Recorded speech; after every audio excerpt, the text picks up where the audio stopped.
मेहमान भगवान या शैतान? दिवाली का समय यानी घर मेहमानों से भरा रहता है।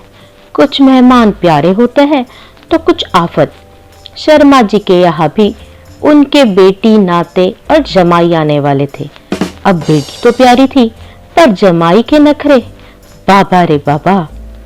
अरे भगवान, दिवाली की सब तैयारियां हो गई है ना? देखो जमाई की खातिरदारी में कोई कमी ना रहे। बेटी के बारे में सोचती हूँ तो चेहरे पे मुस्कान आती है, पर जैसे ही दामाद जी का ख्याल दिमाग में आता है चेहरे की रंगत ही उड़ जाती है। उनके नखरे, उफ। मम्मी जी टेंशन ना लो, सब ठीक से हो जाएगा। हमारी सारी तैयारियां हो गई है।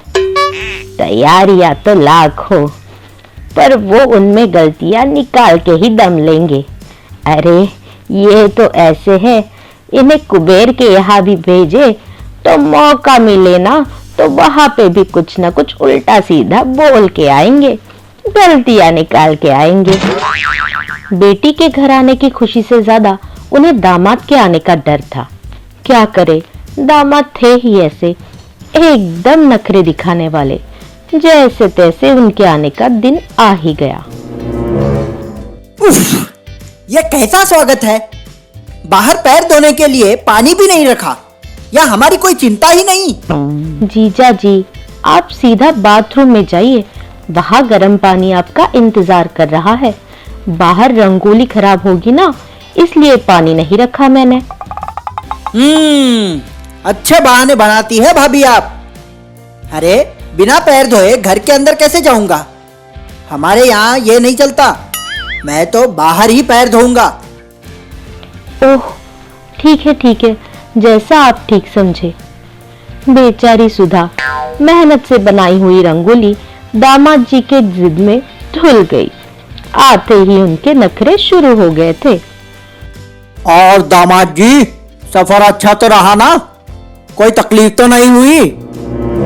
हाँ, सफर अच्छा होता अगर आप फर्स्ट टायर एसी का रिजर्वेशन करवाते तो, पर नहीं, आपने तो जानबूझकर 3 टायर एसी के टिकट्स भेज दिए, है ना?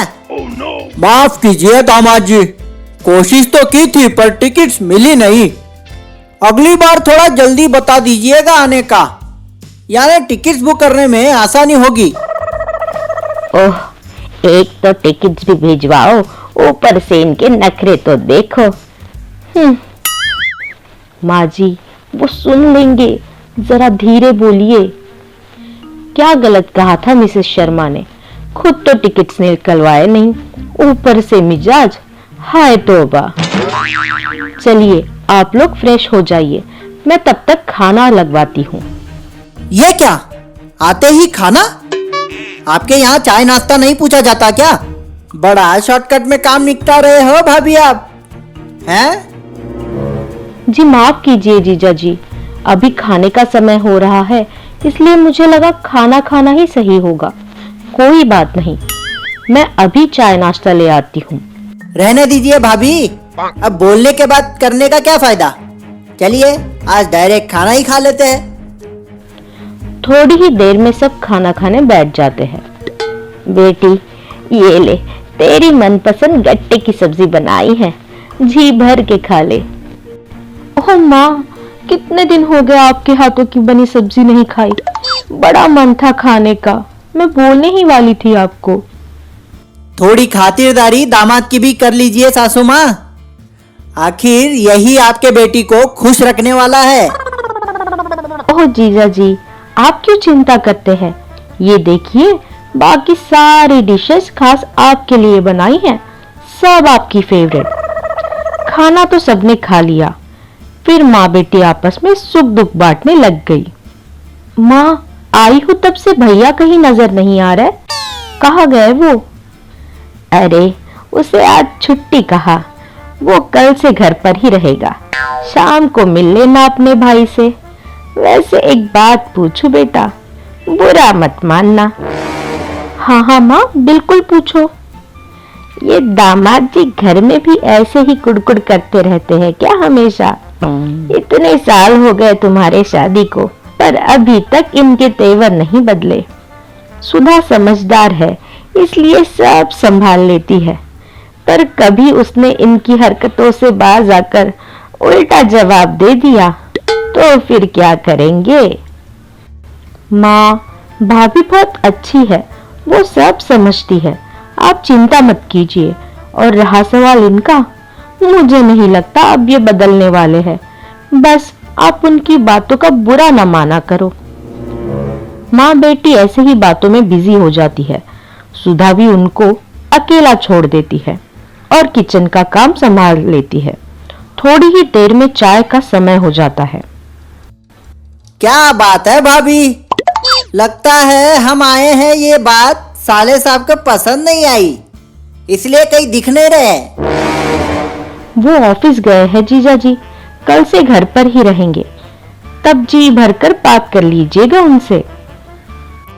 पर ये क्या बात हुई, घर का दामाद आया है और बेटा घर पर ही नहीं है। पहले पता होता बेटे के पास समय नहीं तो हम भी अपना टाइम बर्बाद नहीं करते। अरे दामाद जी, चाय तो लीजिए, खास आपको पसंद है वैसे ही बनवाई है, लीजिए, साथ में कुछ स्नैक्स भी खा लीजिए। बढ़ते तापमान को देख मिसेस शर्मा बात को पलट देती है। शाम को सुधा के पति सुधीर भी ऑफिस से आ जाते हैं। अरे प्रणाम जीजा जी, कैसे हैं आप? अरे जहाँ दामाद को बेटे का वेलकम करना पड़े वहाँ दामाद कैसे होंगे? माफ कीजिए जीजा जी, आज छुट्टी लेना बड़ा ही मुश्किल था, पर कल से ये बंदा आपके सेवा में हाजिर है। एक बात बताओ सुधीर, तुम्हारे ससुराल में भी तुम्हारे मेरे जैसे हाल होते हैं क्या, या तुम लकी हो? मुझे तो लगता है कि वो तुम्हें गिनते तक नहीं होंगे, इसलिए हर दिवाली तुम यहीं पे रहते हो, अपने ससुराल नहीं जाते। बस इनके ताने खत्म होने का नाम ही ना ले रहे थे, पर अब बात सुधा के मायके पर आ गई थी। अब तो उल्टा जवाब आना ही था। कोई कुछ बोले इससे पहले ही सुधा ने अपना मुंह खोल दिया और मिसेस शर्मा को जिसका डर था वो हो गया। माफ कीजिए जीजा जी, पर अगर सुधीर आप जैसे दामाद होते ना तो मैं खुद उन्हें कभी अपने मायके ना ले जाती और अपने माँ बाप का अपमान ना करवाती। और रही बात वहां जाने की, तो अगर हम वहां गए तो हर साल आपकी सेवा कौन करेगा? आप तो ऐसे कह रहे हो जैसे आपको बड़ी इच्छा है कि हम दिवाली में मेरे मायके जाए। अगर हम गए तो सबसे ज्यादा तो आपका ही मुंह फूलेगा, आप ही को परेशानी होगी। ये कैसे बात कर रही हो भाभी आप इनके साथ? माफ कीजिए दीदी, आप अपने माँ बाप की इंसल्ट होते हुए देख सकती होंगी, पर मैं नहीं देख सकती। ये काम तो आपने बहुत पहले कर देना चाहिए था, जो मैं आज कर रही हूँ। और आप दामाद जी, आपको हम सब रिस्पेक्ट देते हैं, इसका मतलब ये नहीं कि आप किसी की भी इंसल्ट कर दो। आगे से मेरे या सुधीर के माँ बाप की इंसल्ट की तो मुझसे बुरा कोई नहीं होगा, कह देती हूँ। सुधा का रूप देख सब टेंशन में आ गए, पर उसके बाद वो जो हुआ जो किसी ने भी ना सोचा था। माफ करना, इतने सालों से दामाद होने का घमंड था मुझ में, आज अपनी गलती समझ में आ गई है। सामने वाले को रिस्पेक्ट दोगे तो ही आपको रिस्पेक्ट मिलेगी, ये बात समझ गया मैं। ऐसी ही मजेदार कहानियों के लिए हमारा चैनल सब्सक्राइब कीजिए और बेल आइकन प्रेस कर दीजिए।